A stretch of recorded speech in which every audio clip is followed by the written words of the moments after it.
Peut-on guérir en étant seul? Quelle question! Bienvenue dans l'épisode 9 de la saison 2 de Trauma et Transformation. Je suis Eva Lomba-Lebihan, neuropsychologue, autrice et formatrice. Et aujourd'hui, j'aimerais répondre à une phrase que j'entends très souvent.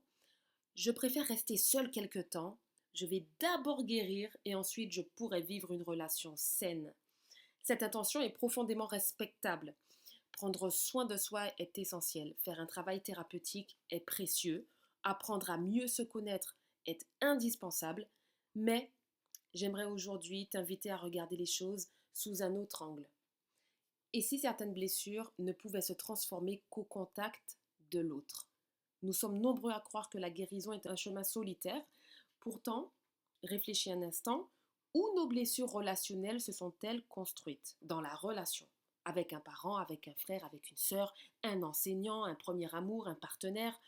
Nos blessures sont nées dans le lien. Il est donc logique que certaines d'entre elles aient aussi besoin du lien pour être pleinement transformées.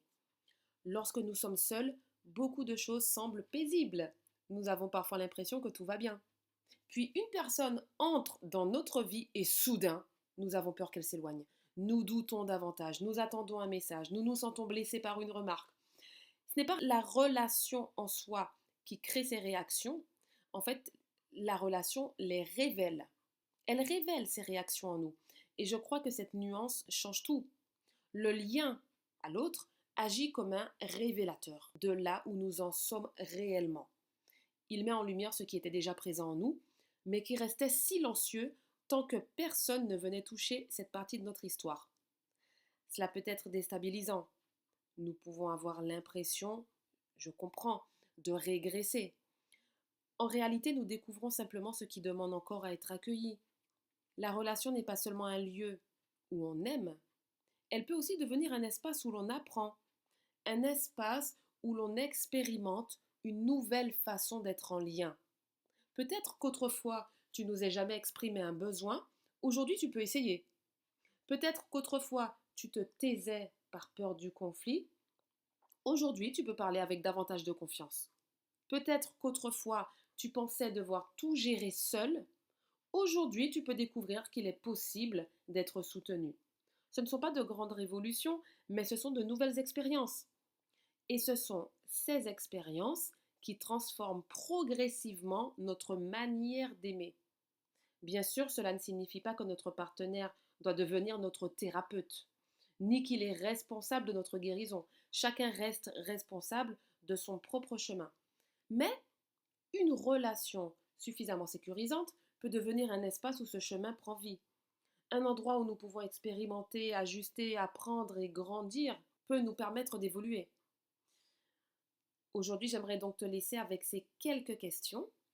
Existe-t-il une difficulté qui n'apparaît que lorsque tu es en relation?